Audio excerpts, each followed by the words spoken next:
Good evening to you. These guys are all big influences on me and certainly house music.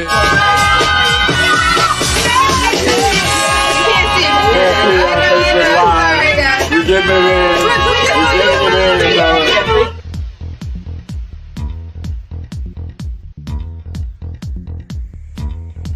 Happy. No, that does not sound like a life. Walk around with that collar popped up. Yeah. Hey, do this. Yeah. You go So, there. so let's go on that. I want to talk a little bit about each of your illustrious careers, because you guys have done a lot.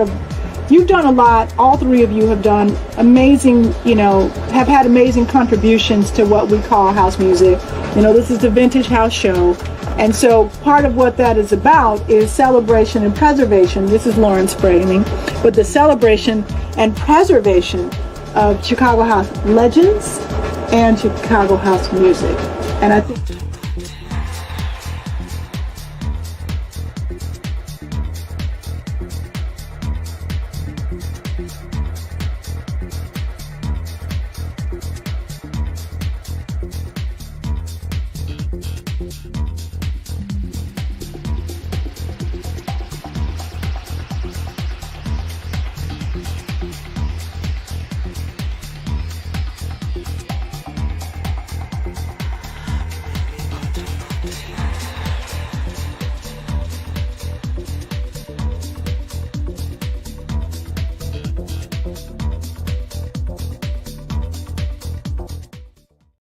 over my shoulder.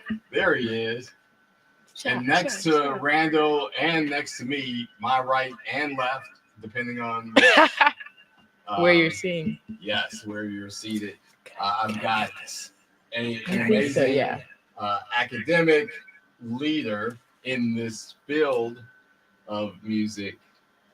Her name is Chloe Fourté, and she may be familiar to many of you as she is one of our former interns, now going on to do incredible work in the field of academia around music in general, but ethnomusicology specifically.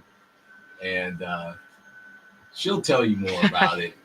But I am pleased and ecstatic, of course, to be on air once again for another episode of the Vintage House Show.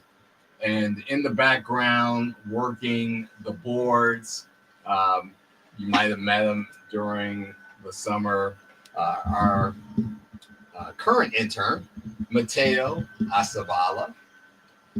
Yeah. Did I get that? That's right. I nailed it. It took me several months. But we are part of what is this movement called House.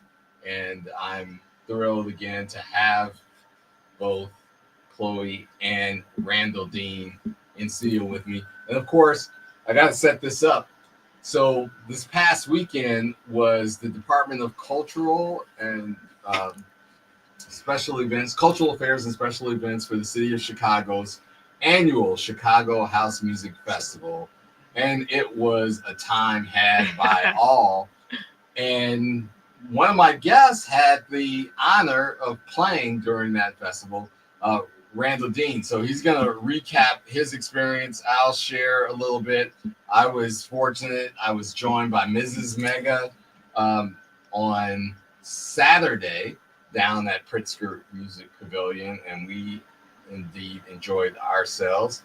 And we are, in a season, if you will, of house music. And of course, Vintage House Show is centrally positioned to ensure that you all don't miss a beat, literally and figuratively, around this thing called house. But I'm going to toss it to Randall to tell us about his time slot, what that experience was like, how he got connected and plugged in to Chicago House Music Festival 2025. What's up, everybody? Mic check. Am I good? Okay. I'm a little closer. Yeah, just making sure. I've been Lock it singing my whole life, so if I don't hold back, I'll blow. I have a loud voice. What's up? Thank you guys for having me. Appreciate it. What's up, Chloe? Nice to meet you. It's good. It's good. Without going into too much detail, I've been gigging a lot outside of the country, and I haven't had too much local love, so to speak. But it's, there's a million people out there that do just as good as a job, so I'm not mad about it. But when I got the email from DCase and they just said, "Hey, do you want to play the Chicago House Music Festival?" I'm not gonna lie, I cried real tears. Oh, more than one time that day. Went from my steps, sat down on the there again, all happy tears, and I don't know, it was a great time. The stage crew, there was hiccups, but the stage crew was on top of it. They made things happen at the drop of a hat. My stage manager Harper was great.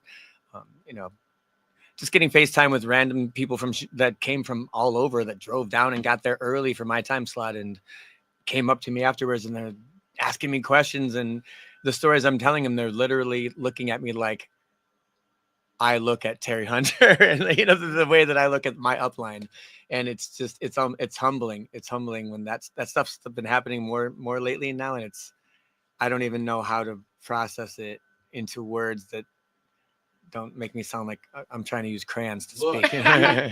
This house music community is real because of all of that authentic emotion and sentiment. House is a feeling. That is a bit of a cliche for some, but it's real for many others. Chloe, talk to us about what brought you back to the WNUR studio. What's good? I came back obviously for the season of house music summer. I was at Chosen Few. I've stayed in touch with everyone. I texted Lauren just to see, and I think I did it through Facebook Messenger, so it didn't really come through. I am in grad school in Indiana. I've been there for 2 years, but I go back and forth to Chicago and to Indiana to dance here, to be in school, sequestered in a library at Bloomington. Hoosiers. The Hoosiers in Indiana.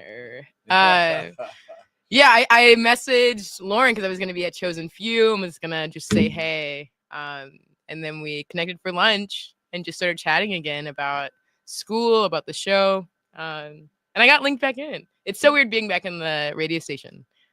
So you were never out. No. When you're a vintage houser, you're in for life. For life, as they say. Yes. Born into it. Yeah. So what brought you specifically? You're here, and school's already started. So what's up? Straight up. I finished the master's degree. I'm in ethnomusicology, focusing on Black music. Definitely the radio show. Interning with the Vintage House Show podcast and the Dance Music Foundation archive got me interested in social dance music. I was going out to the club in college and post-college, and it's how I made a lot of my friends in the city. My family's from Chicago, so they all grew up and still go out to all of the house music picnics throughout the years with their family, friends, kids. So it's like a family cultural thing. But coming on the show, I think I started seeing it as a living history. The idea that you guys are trying to get a full picture of a music genre whose cultural and monetary capital has only grown since it's begun, but whose story is often contested for various reasons. So I know I started the importance. You're being diplomatic. Is that part of what they? I suppose so. Academic yeah, you take like the say the most neutral words.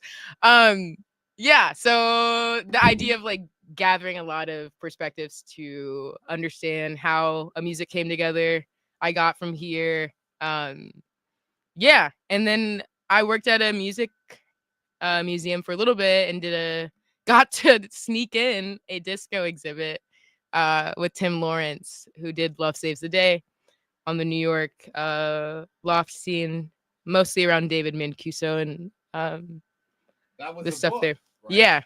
Yeah. It was really awesome. And I realized I liked the research part more and like the music part more than politics of working at a museum. And then I went to school. So I've just been in school. Yeah. And it's my life going out and dancing for hours. And uh, I got two of my friends here too who are DJs now and host parties and are What's up, Cruz? what's Hey, good? hello. What up, y'all? Emma, Nick, what's up? Good. Nick and Emma. Nick and Emma are in the building. Shout them out. What's up? There's Mike and the girl. But yeah, it's still like a lifestyle thing. Yeah, it's just what we do. Well, Or that- it's yeah. you as it's you changed. Like jumped the shark in the interview because you went right into your sort of origin story and your why and your purpose and how you align to this movement, which is cool. I love it. I think it's some of her past time with the show, right, coming back for her. And so I'm gonna again toss it to Randall because we're really curious, Randall, how you got started in this genre in particular. I think I heard you say, and I did a little research, and you've been musically inclined, but then you took this thing to another level. And for those of you tuned in, if you haven't seen a Randall Dean set, it is something to be seen and experienced. And so tell us how you got here, Randall. I was mid 90s. I started going to rave parties. I lived in a rural part of Illinois called Woodstock, like 75 miles northwest of Chicago, which back then it was sub 10,000 population. So cornfields, 45 minutes in every direction of cornfield. And so we were hopping in my buddy's minivan that he bought specifically for this purpose, no seats, no seat belts, and driving 2 hours to Harvey, the highest murder rate in Illinois at the time, for a party where we had to park in an open, basically parking lot, get on a bus and go to another party and then that's where the party was. And so that's the first exposure to house music I had, but we were all taking so much acid at the time. I think we were really more into the techno because we couldn't really listen to lyrics. And it was like the whole time. But then once I started sobering up around 17, I started getting into house. I found a Craig Alexander underground disco tape. They had cassette tapes back there, and I got a Live at Silly Rabbit tape, and I was like, holy cow, all this, because I was also in bands. Like my musical background is live music, singer. And so I started hearing like, I would go to band practice and make like, at the time grunge music, but then like all I listened to was house. And it was like that my whole life, whether I was in a funk band or whatever. I get done with band practice and get in the car and put on house music. So around 2001, we moved to Chicago because our band was killing it in DeKalb. We won the Battle of the Bands at NIU. We didn't have a drummer. I'm telling against 3 other bands. There was 300 people on the promenade in the Commons screaming, "You guys flippin' jam, not flippin'." And it was one of the best feelings of our lives. And so we moved out to Chicago, and then it was just a bunch of country mice in a big city, and I was the only one that lasted. Lost the girl. She was in the band. The band was gone. They're not lost as in lost souls, right? We broke up. The band broke up. Okay. Com Disco laid off 3,000 people that did what I did. I lost my job, and then 2 people flew airplanes into buildings, all within like 2 months of me moving here. Wow. Yeah. And so I was like, I was a fresh start. I maxed the credit card out on 2 decks and a cheap mixer and my first crate of wax. And actually, I bought the wax first. I heard if you wanted to DJ, you had to buy records. Where did you buy from? Midwest. Huh? Midwest Audio. Midwest Audio. Yeah, I mean, didn't that where everybody bought their shit? Oh my gosh, sorry. Is this a college radio station? Can I say that? I think it's a late night. The dump button is out of my reach. Well, the president said it on. So am I allowed to say that word now, right? Anyway, I'll try not to, but I do have a bit of a mouth. Anyway, long story short, I didn't have. I ran around Chicago. I actually have a song out now called "Mr. DJ." Hey, Mr. DJ. It's not out. It's done, but it's waiting to come out. It's about me going and like trying to find a mentor when I moved here, and like the hook of the song is just like, hey, because I was out playing, and a kid came up to me and asked, and I mean like a kid, and so I use it as like a metaphor for how I must have seemed to them. but that sparked this whole idea, that juxtaposition of like this kid asking me and like me still. Nobody tells you when you're 17 that your 17-year-old dream might be realized at 47. You know what I mean? You know, so it's weird that when I'm out there doing it, I feel 17, but then like the next day I feel 47. Yeah. So no doubt. You know, it's been great. I'm not gonna like. Only things anybody ever taught me on records was how to find the first kick. Yeah. And after that, I couldn't figure it out until I finally. Well, you certainly had to figure out how to read the grooves, right? I literally that little light tell you where the breakdowns were going to be, and like that I figured out on my own. All this kid, because he didn't know how to DJ either. He knew how to find he's like he knew how to backspin it to the first kick, jigga jigga jigga, and then he's like, that's how you do it. And within a month, I was doing really pretty well at it. So what's interesting about that is a lot of people will spend time observing someone who had served as an inspiration for them. So you're yeah. I mean, we'll see. The thing is, like back in the day, like they have a warehouse, and they're stealing electricity from the phone pole, so they don't have enough juice or even any lights. Like they didn't have LEDs back then. They were like everything was like it is red lasers and a strobe light. You know, if you were lucky, you got the strobe light. And so we didn't see the DJ, just like at the warehouse, the original warehouse. Like, you know, Frankie's in a back room somewhere. Like, so when we went out, it was just all about like watching each other and stuff like that. And I actually completely lost. What was your question? I don't want to get too far off the point. Yeah, no, it was really looking to see if there was an inspiration. We couldn't watch them spin. It wasn't until when I moved out here and I started being able to like look in the eyes of the DJs that were playing, as opposed to at the rave parties where it's a cinder block and 2x4 DJ booth in the far off, you know what I mean? And a smoke machine between you. And now I can literally sit and watch Paul Johnson that dude could do magic. He didn't even touch the highs, mids, and lows. He just knew when to go whoop, and then it was just like the best blend you've ever heard in your entire life. And I was doing way too much up there at the time. So same with producing. I used to way overproduce and then have to, like the statue of David and the marble. I made the marble first, and then I had to hack down my song. Now I'm just trying to like make the statue. You know what I mean? Like it was the same thing with DJing. So I want to come back to that other aspect of your musical inclination that you alluded to just a moment ago. But I want to ask Chloe. So hearing about Randall's story, and certainly the time that you spent as an intern here, and hearing the stories of a number of some of the pioneering figures of house music, what's been your takeaway? Have you ever been inspired? Like you came in the building with like a half dozen 12-inch vinyl records. What are you doing in this realm yourself? I think I actually got connected with the show through Street Beat. Yeah. Because I was doing like the Wednesday. A lot of the girls I knew here were DJs, and I would go out and see them in the city. And on like Wednesday nights, I think someone would have a presentation on some kind of dance music somewhere in the world. We would talk about it. And then you could shadow someone's show and learn how to DJ here. Okay. So I did a lot of that. I didn't realize. I don't know why we didn't discover that. No, because I was going like, I don't know. I was going in and out of it. Yeah. A lot of the vinyl I got, I still don't spin vinyl. Nick and Emma do, and probably could speak about finding mentors and practicing through seeing. But I did a lot of CDJ work, I guess. Yeah, a lot of the vinyl I played just because I like to hear how the sound is. I really like sound systems, and that was a big focus of the exhibit we did at the Woody Guthrie Center. Was the Clipshorns that David had in his loft. We got a couple donated and got to set it up.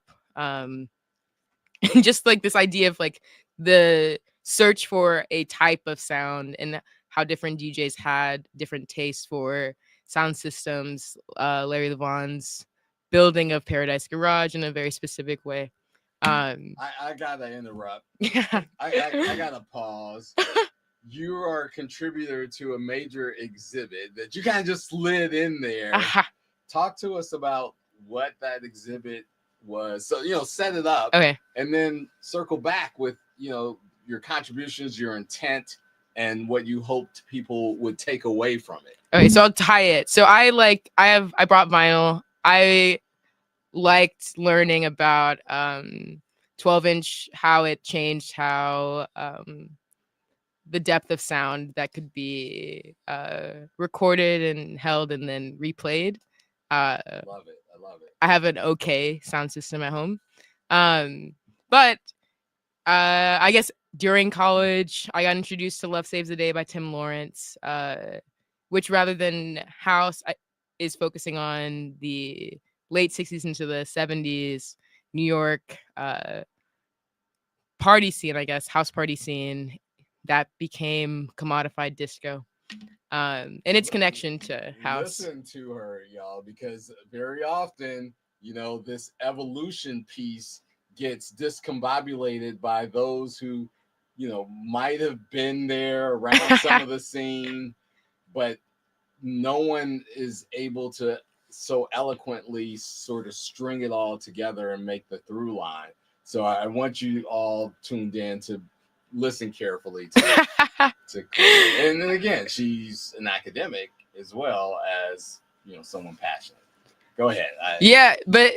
So Tim had done the book as his dissertation in early 2003, I think, and he had been living in New York, talking to a lot of these guys who were still alive. Some of them, a lot of them are not alive now, and wrote this book on the development of this underground party scene that has laid the groundwork for maybe what we would call the nightlife, dance music, nightlife.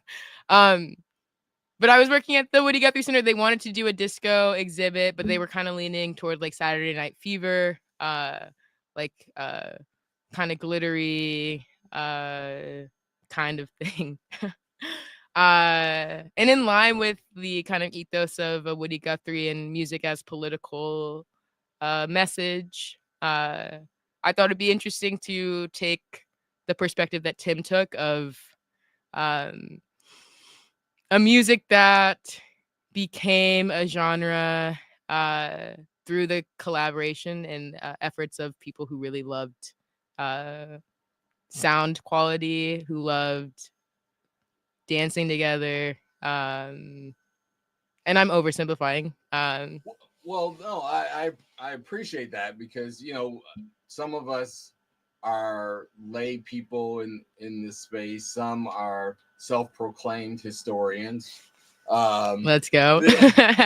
And the study is important. There's some elements and themes that I hear you expounding on that it's interesting because I always take it from a social movement lens, right? And what I heard you describe is, certainly the unity that's fostered through collective dance to music, but you also drill down on sound quality and sort of what we might all have at one point referred to as audiophiles, right? People who have a deep appreciation for the warmth of sound that emanates from vinyl, and from various sound systems that lend themselves to vinyl. Talk about, if you will, let's juxtaposition that against what digital has done to all that you describe, and then I also want to hear compression Randall's perspective. So leave room for Randall to jump in. I'll probably ask you. I in my mind, I think compression. I use Apple Music because of the WAV files. It seems like it's different. Like people, I don't know that it can be compared. It seems like it's more portable to have a USB. There's, in my understanding, people who learned to spin vinyl think that people who use USBs or laptops are like not doing it correctly. But Would you? I mean, it really depends. Yeah. So there's perspectives here. I mean, as far what is the exact question? Because like performing with vinyl versus performing with USB, there's no question. I get off on vinyl, but creating music digitally versus creating it analog in an analog studio, there's virtually no way for a human to tell the difference if it's done properly. And that's not me saying that with my opinion. That's peer-reviewed, scientific, proven fact. You're dropping gems. Yeah, today, yo. it's not even a question. It's not even an argument anymore. Were you all ready for this conversation? I just, Yeah, I didn't prepare. Not you all. I'm talking about our audience. I have a buddy of mine who has a Rhodes piano, a real one. He records with his 88 key, fully weighted. He practices on the Rhodes because the feeling for him playing it, yes. But to get that signal over there, and then he hears a remake or an emulator, and he says he can't tell the difference. And this is from the guy who he has a PhD in music, Okay. So he can, and he has been producing since we were young, and he says he can't tell the difference. So I mean that's just from his ear on that one piano. As far as the different emulations of analog, all this different stuff, the fact of the matter is, like, psychoacoustics is becoming very interesting field with a lot of new research that's coming out that's verifying or debunking a lot of oral tradition. Well, man, so I've got to ask you to pause as well and step back to. Most people do have to ask me to pause. Oh snap! I'm trying to break your laptop. You set a laptop behind my clumsy butt. So. Psychoanalytics. Here we go. I did that. Are we good? I'm so sorry about that. We're good. No harm, no foul. That thing's very top heavy. Okay. So psychoacoustics. I think I said something about psychoanalytics. Oh, break it down. Psychoanalytics are different than psychoacoustics.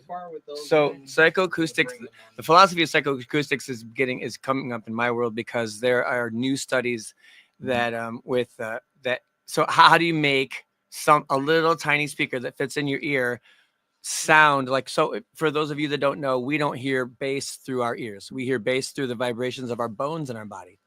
And so if you have a tiny little speaker that's supposed to recreate these big sounds, how do you do that in a way that doesn't hurt someone's ears when they put them in? Because obviously that's a concern. People's hearing is thankfully finally getting some attention.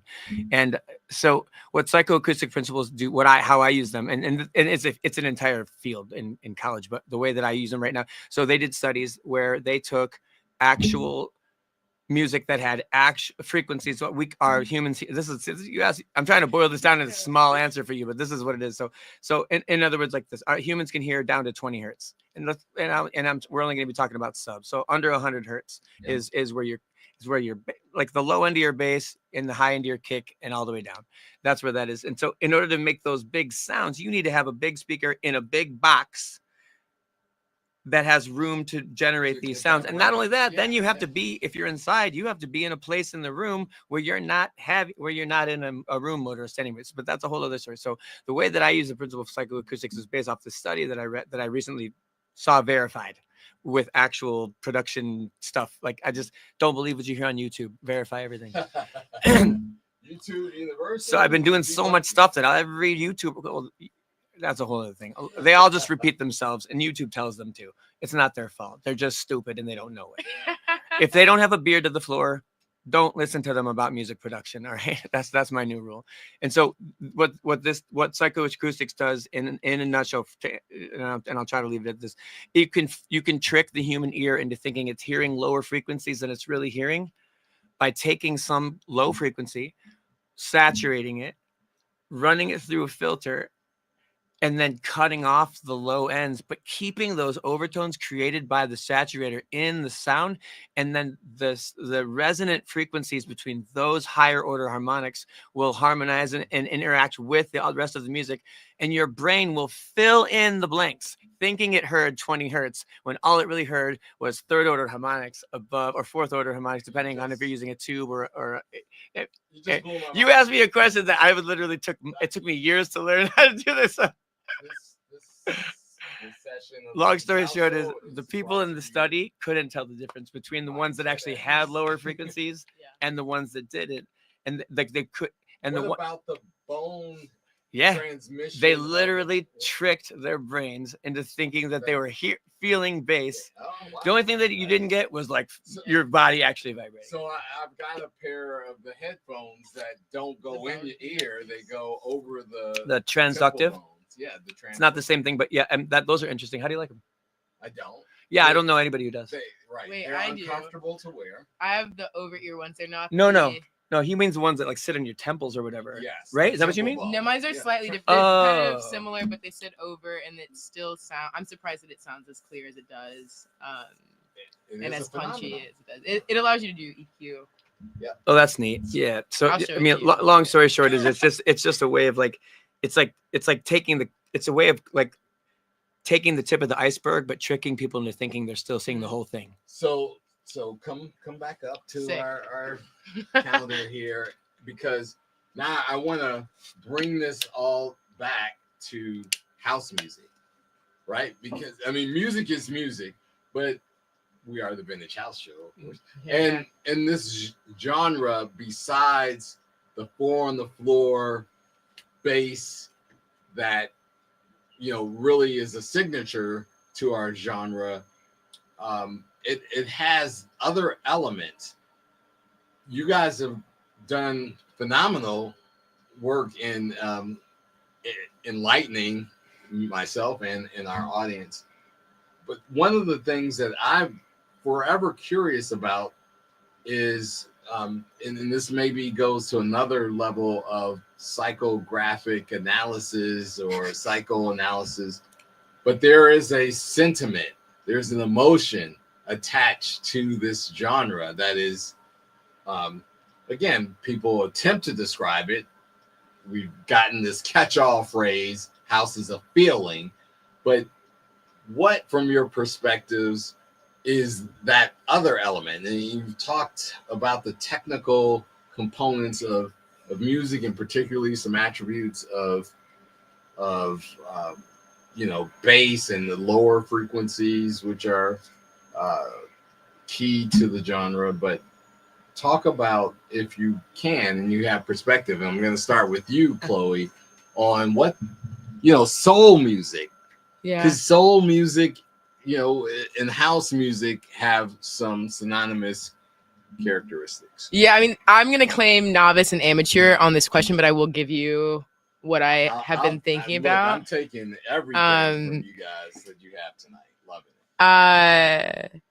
So I'm often thinking about what elements of a regional genre make it identifiable as such. With disco, a lot of the Philly sound and the brass instrumentation and the hi-hat patterns became synonymous with that sound. And one of the shows I guess I was an intern on with DJ Celeste, she drew a lot of attention to Chicago's history of like bopping music, stepping music, being the preeminent social dance music prior to disco and house. I mean, in my mind, because people do what they call house music all the time, and to me, it doesn't always work, or not all attempts work. Chicago house seems to swing a little bit. I don't know. I mean, it's smoother. I don't have as many crisp words to describe sound quality. But I think it's interesting that people do attempt to emulate a Chicago house sound, and not everyone comes close to it. That yes, often people, you can hear sometimes the difference in the city of origin of a song. I don't think I can say what it's hard to makes put a finger Chicago on it, right? A thumb. house, Chicago house. But I'm gonna claim being young. There's a footprint. Well, young, but attuned to what it really has that's central to it. I think I'm giving you credit for, and as you go move through your candidacy for this, acknowledgement of all of the work that you're putting into researching and understanding and coming up with methodologies, theories, and practice, you'll get there. I'll say that, like, I've been going to, I go out with my cousins. Shout out to Riri and Aquila if you guys are listening. I've been going out with them all summer to different house events. I mean, I listen to a lot of Detroit techno too. I house music tends to be slower BPM, or maybe the stuff that I was listening to with them this summer is a slower BPM. Yep, that's characteristic. At least the stuff that they listen to, it's kind of smoother. It is still a heavy, thick kick drum and bass line. I think the places we go, people are oriented toward a grooving bass line and a swing in the drums. And that's what I'll say. I'll leave it there. That's very vague. That's general. Thank you, Chloe Fourté. Randall Dean. So your question is what makes house the genre besides music, sound quality stuff? Like, you want to know, like, what's the element in this type of music that makes it house over just Euro dance or and my hypothesis, right, is that there is some emotional, sentimental hook that is essential for something that makes it it's definitely all in this genre. To me, it seems clear it's definitely the culture around it. So like when you Chicago house music can't be recreated anywhere else because it's not here, and you don't have Simone Green guest starring on one of your records, or you don't have, Carla Preta or Daje, or, I mean, and maybe those people from Europe have big budgets and they can call them up, but I guarantee you that record's still not going to sound like a Chicago house record because it was made in Sweden. And Carla's voice is great and Daje's voice is great. And I hear Mike Dunn on I've heard Mike, one of my favorites, collaborate with another one of my UK favorites. And that track isn't one of my favorites of theirs. Even though it's the two of them together, you think that I would be like having like a musical, explosion in my head. Like, and I still play that track, but they have individual tracks that I like more. But it's because it's a culture. It's a lifestyle. It's a vibe. Like Philly house isn't going to sound the same as Chicago house, but it's still house. It's all house to me. And if I was born 10 years earlier, it would have been all disco to me. Yeah. I don't like the over sub genreizing, and I get it because I'm into SEO and all that stuff, and I understand algorithms as much as the next guy. But the thing is, if you don't say deep house, but now the problem is you've got people like a very, very same space like Beatport and TrackSource. What I love about Beatport is they're like, deep house, click here for examples of what we mean by that.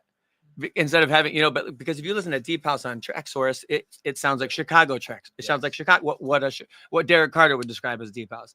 And if you listen to deep house on Beatport, it would be what we would consider progressive house or trance almost sometimes. Absolutely. Very trancey elements. But in Europe, if someone says, oh, I like that deep house sound, they're talking like borderline minimal techno, but just a little bit groovier. And honestly, some of it sounds like really good freaking house music, the way that they do it over there. And I mean, I have one that it was classified as like minimal techno, and I play it with all my house sets. It does not sound like minimal techno. It sounds like a funky house track, and I just don't understand the genreizing. And that's what. So when I let the record companies sort it out, the record labels sort it out. And now I'm doing stuff on projects. But for me, it's like, I send Terry stuff all the time, and he gives me feedback on it. But it wasn't until he started he gave me an assignment. He said, write me a record that you think Terry Hunter would play. And so I went home and I wrote him this record, and he liked it. He called me back so quickly on it. I thought he was either going to clown me or that I actually thought he was going to clown me, but he liked it. And so now I'm putting a whole project together instead of it just being like, so for me, like you're asking about house music and the sound, and that's a lot of the sort of the same stuff I'm going through with myself, trying to define how do I want to present myself as I'm writing so much different stuff. I've actually already started an alias that's with nothing. No social media is already doing stupidly well compared to my other one. You gotta drop. We like exclusive news and information. It's called Petty Davis. Petty Davis. Yeah, you can. Okay. It's on Spotify. There's a few tracks on Spotify, but their first year, I don't know what they are yet. I might ask my wife to be that person. I don't know. I'm just making music under that moniker right now. Just that doesn't fit under the Chicago deep house music, that like sound that I'm going for with Randall Dean. Like, I'm a singer-songwriter. I want to do songs. And now that I've finally learned how to make a record sound good sonically, I'm going back to my roots of being a songwriter again and trying to write a good song. Yeah, I was gonna ask that question. How do you position yourself? And look, I'm a believer. Before you answer that, that God created us not to be singular in our purpose and how we live and what we do.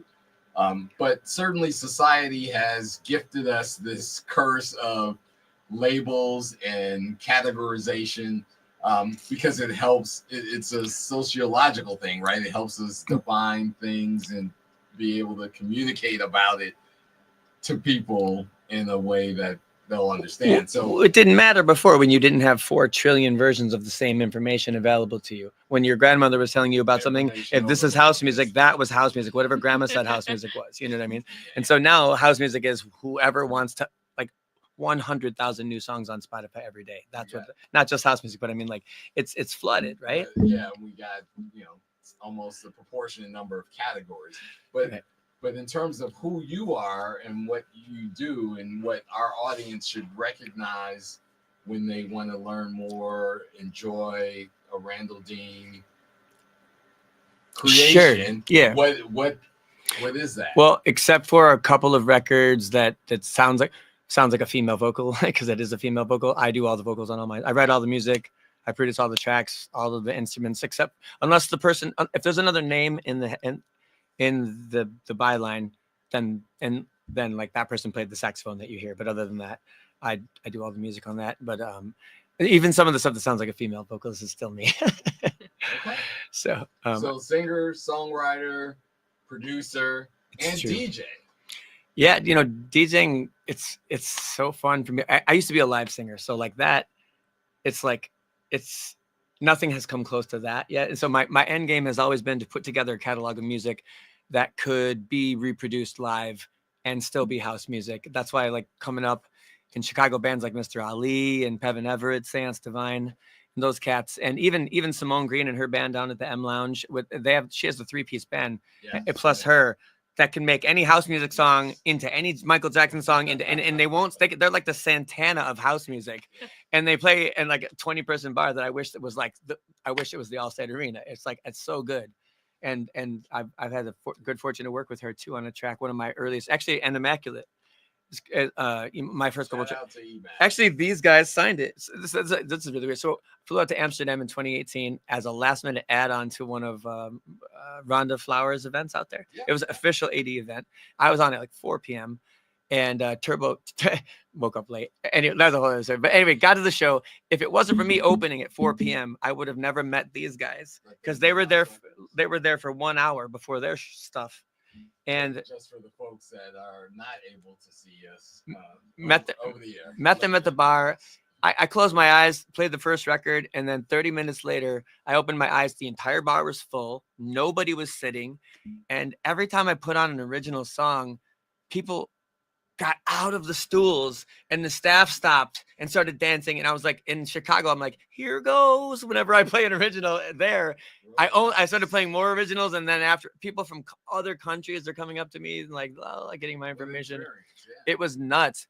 And it literally, I got signed. Honestly, I go where I'm booked. I don't have. I wish I had money to globetrot, for fun. I'm a musician, so I've got enough to cover my condo and my bills, and that's about it. But anyway, just because of that 4 a.m. slot, so never be down about opening. You guys just play your heart out, because these guys saw me. They gave me a thumb drive. I gave them one. They signed 2 tracks, and that's still one of the biggest labels I've been on to date. Awesome. I want to ask you, Chloe, so when Randall was just talking about, hey, I'm a musician, I can cover my living expenses. When you complete your candidacy for this doctorate degree, what's in store for you? Are you going to be a professor? Are you going on the lecture circuit? Are you gonna? We are watching the humanities be gutted. I won't say let's that. not talk about it. You're not gonna get. The last like 30 years, however, I don't know that the academic institution, as it's been historically, is as consistent of a place to get work as it used to be. For various reasons, I would love to be a professor. Yes. I think it'd be fun. You would be great. Yeah, I think I would be too. I think I would enjoy it.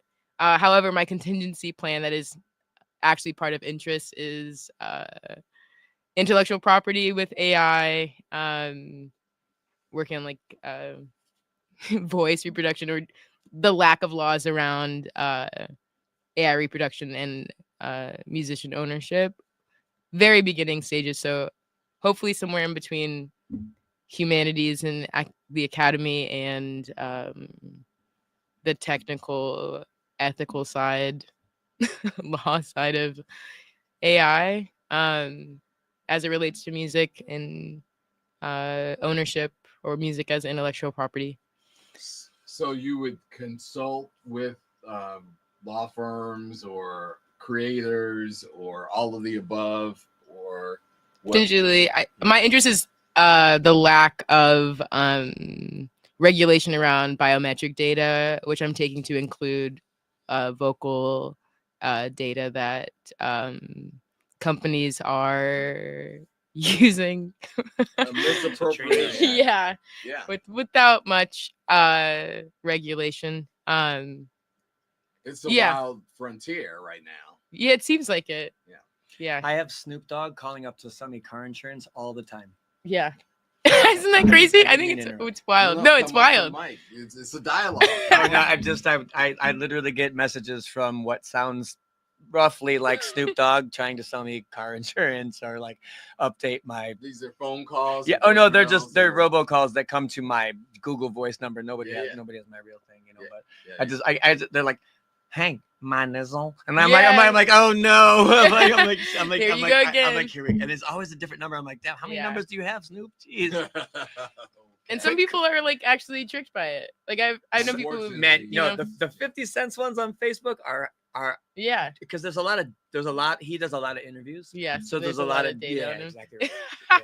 Yeah, machine learning. Because you'll see it'll start off with like a 2-minute clip, a 2-second clip where he is speaking, but then it'll fade off to a montage of 50 Cent, whatever, Yeah. and then it's like some just stuff right out of like a Machiavelli like script that they Yeah. plugged into the AI script as a voice reader or thing. It's so weird, you know. Something that I think is really interesting that you haven't brought up, and this is nothing that you asked a question about, but I'm riffing right now. I think it's really interesting is that because of all this AI recreation and because everything's uploaded so much, and because it's going to get to a point very quickly where someone can't tell if they're listening to a robot song or a real person song. Yeah, it's going to like what a lot of musicians are worried about. Oh, their robots are going to replace us. But what's really cool is if you get better at your craft.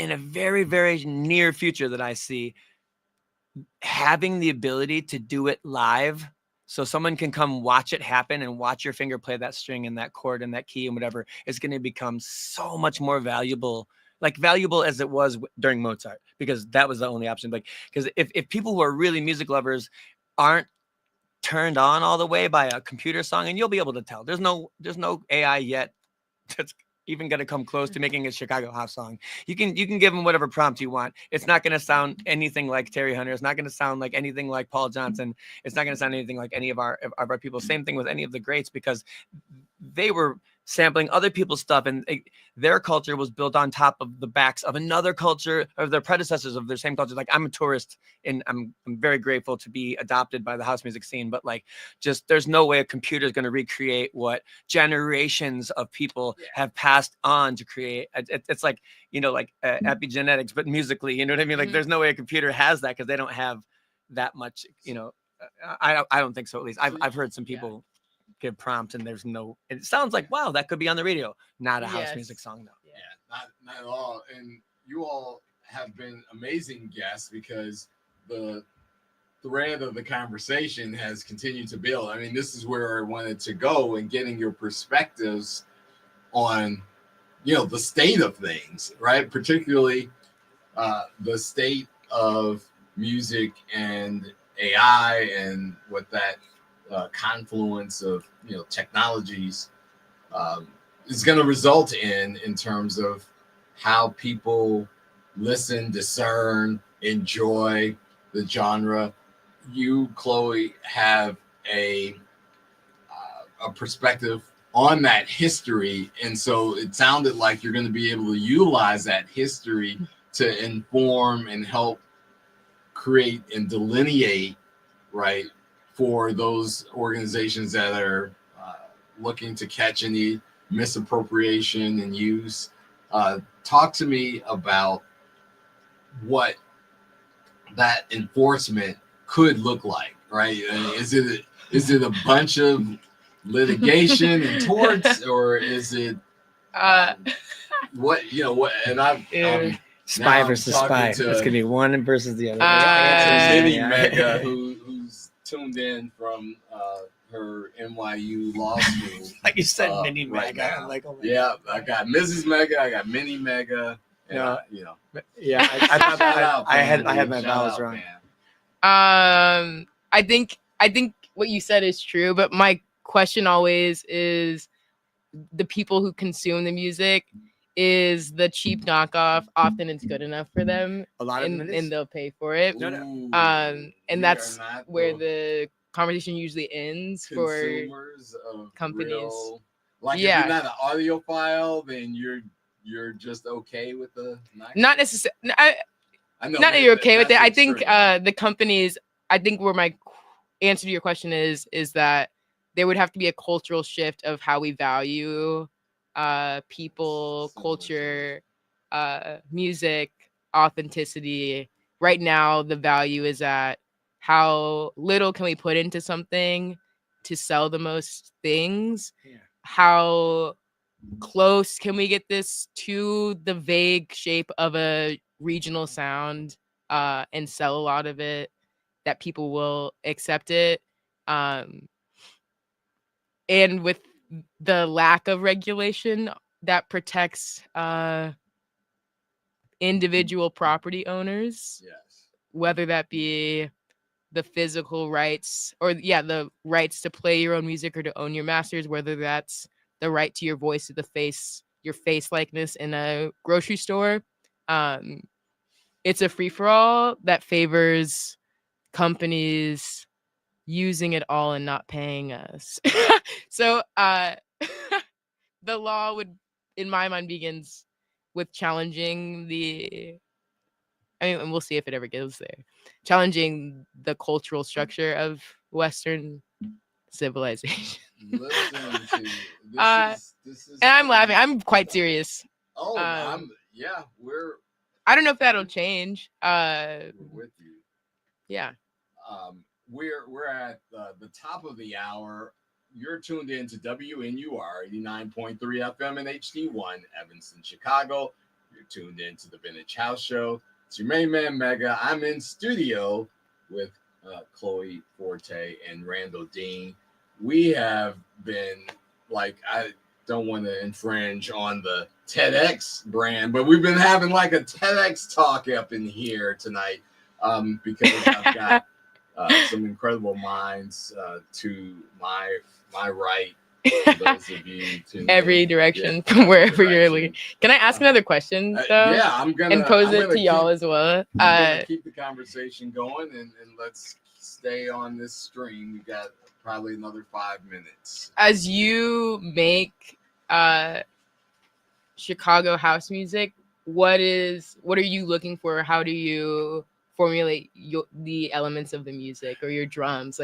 Okay, so I it's funny because I go to other countries and I'll say a word and they'll say, oh, say that word one more time, and I'm in another country and it's a word like and they're like, oh, that's Chicago accent, and I'm like, well, what do you so to say that I've ever intentionally tried to make a Chicago house track, that I've never done that. I just have, it's like that's just my accent musically, I guess, because that's who I grew up around hearing people talk like or make music like, you know. And I have to admit that I do have a lot of different influences. So it wasn't until Terry finally called me and said, make me a record that you think that I would play, because I keep sending him my stuff and he's like, the sound quality's there. He's like, and he's like, but he's like, and he told me, and you know, he sat me down and like, I owe him the world for this, and I've told him this to his face. So, and he's like, I see what you nod your head to. We've been going out as friends of music for years, and he's like, then you bring me stuff that sounds good. He's like, but I don't hear that. I don't hear your soul in it.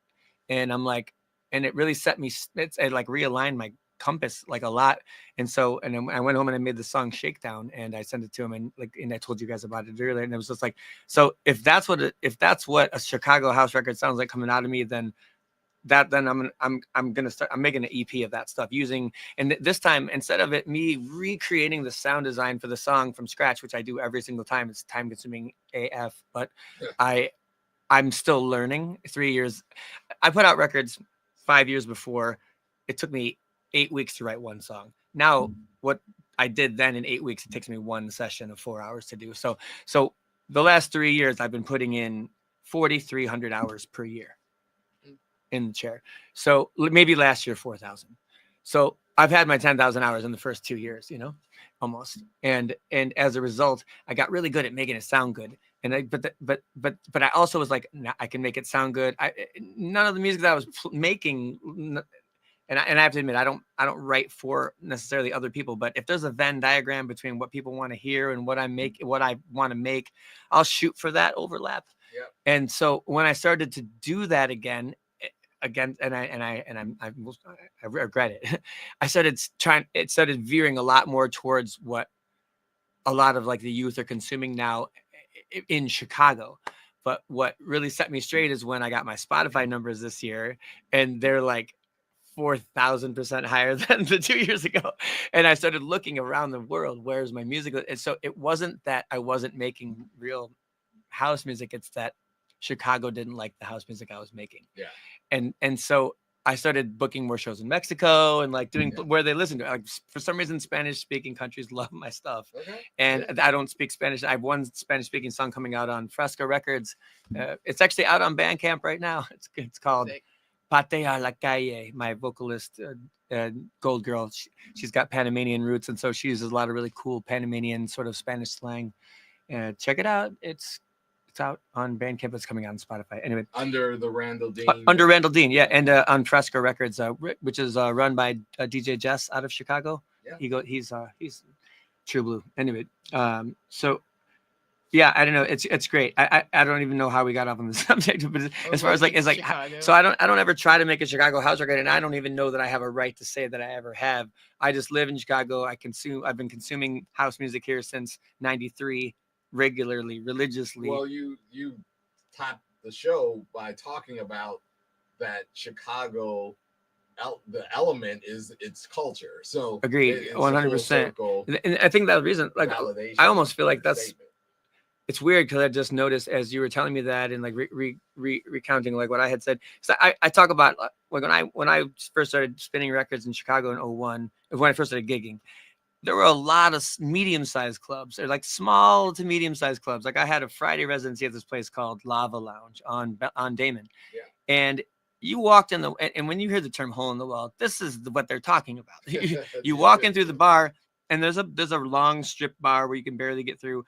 But then you go through this literal hole in the brick wall, and that's where the couches were. And then another hole and another wall. Have you ever been to the top floor of Exit before it closed down? And the bar off to the left out, that's just like, okay, somebody with a sledgehammer made this room for us. And I love it. And that's what makes it Chicago. And that was part of you heard that in the music.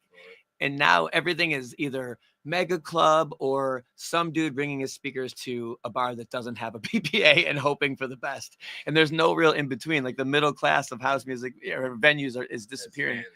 And I feel like you can almost hear that in the music that's coming out of, or at least that's being supported by the listeners in Chicago. But it's weird. It's one of those chicken and egg things. It's like people think, well, oh, the algorithms are telling us what to listen to, and as a result, musicians are making more of that music because that's what they think people want to listen to, because that's what they are listening to. So in other words, an algorithm is literally telling musicians how to write their music now. Yeah, and everything's data driven. And so it's, I don't know, it's just like, but then it gets to a point where it's like, why do we need the human? Well, but I want to go back to Chloe's prediction in that we might get back to, or one of you said this. It was me. I feel like I'm sorry. No, you you're referred to like moving back towards where Mozart was playing and we were consuming his performance right as much as we were the music. Well, look at it like this, like look at AI like Uber. At the beginning, there was a ton of people doing it because it was like, holy cow, this is so easy. I have 10 minutes to work. You know, it's a great business model for independent people to just like get a little bit of work in. And if you're got downtime or you can play your music or do whatever you want. But then everybody did it. And then there was competitors and people were like, oh, it's the death of this. And then now there's going to be cars that drive themselves. You know, it's going to get to a point where the field will settle. Of course, there's going to be a lot of people. The barrier of entry for DJing during the pandemic got lowered so far that every bored person could pick up like a very reasonably priced controller and do a pretty decent job. And the thing is, if you were only ever a decent DJ to begin with, then you should be worried. And if the only music you ever made before AI was the background music at a grocery store or on a commercial, you should be worried. But if you're a true artist, like Riva Starr, trapped in a tiny little room with 4,000 keyboards, you know, grinding like, you know, at Jazz. If you look at, I mean, they're in a lab. They look like they're part of the experiment, you know? Yeah. Those people are going to be the ones, and the people that make that music. And you know, you see Terry Hunter doing like a studio walkthrough, and he'll have an entire band playing his music live. And he'd be like, no plugins. You know what I mean? Like, that's going to be something that people will pay money to see. Well, and before we, you know, I appreciate what you just declared. I'm curious because of all of this knowledge and understanding that you have, Chloe, would you ever consider moving into the creator space? And if so, and maybe it's not writing music, maybe it's not DJing. I don't know what it may be, but is that ever crossed your mind? Oh, yeah. I make bad music, or I enjoy making rhythms on my computer. Definitely not locked in a way where things are sounding how I want them to. I'm a writer primarily with words, and I DJ occasionally, but I enjoy listening to my friends more. Yeah, I mean, it's a love for music. Wow. It's a love for music that is under it all. Emma. Yeah, well, and I think that's the beauty of love, right? And music, right? You pour into areas of it. It's not just one thing. There's so many dimensions that sort of reward that love that you have. And with that is, you know, there's a dimension we didn't talk about, and that's the spiritual nature of music, right? And how it moves what we know to be things associated with the soul, the psyche, the things that gratify us. And so we are in this thing, we're in music in ways that I think ultimately provide not only ourselves with gratification, but community, right? It allows us to connect to others and build community. And this is house. And with that, I'm going to close out our show. I want to begin by thanking Randall Dean, singer, songwriter, producer, and DJ.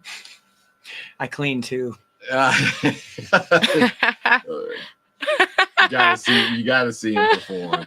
I want to thank all the way from Bloomington, Indiana, Chloe Fourté. We will soon be able to attach Howdy. a prefix salutation to her name. We definitely will have her back when that happens. And it's me, just your main man, Mega. I'm certainly humbled after tonight's show with all the insights shared by our powerful guests. Where, if someone wanted to connect with either of you, how and where could they do that? We heard Randall's got a Bandcamp page. For me, if you guys want to follow me, follow my Spotify playlist. Just go to Spotify and type in "This is Randall Dean," and that's curated by me. I update it weekly with any new tracks that drop that I've collaborated with. I just dropped a new a remix from a local Chicago band called Bootleg Contraband. The song's called "Dead in the Water." It's also remixed by Ron Carroll and a couple other Chicago locals. That one just came out. So it's always got something new, and anything from Petty Dave is my other alias. If you like the more like darker, like warehousey vibe stuff, that's my Petty Davis alias. Thank you again, Randall, for being on the show. Chloe, how about you?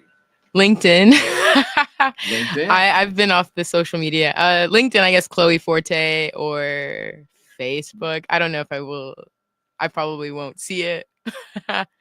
Maybe Instagram, but LinkedIn or Indiana University's ethnomusicology page. Dope. You can type me in.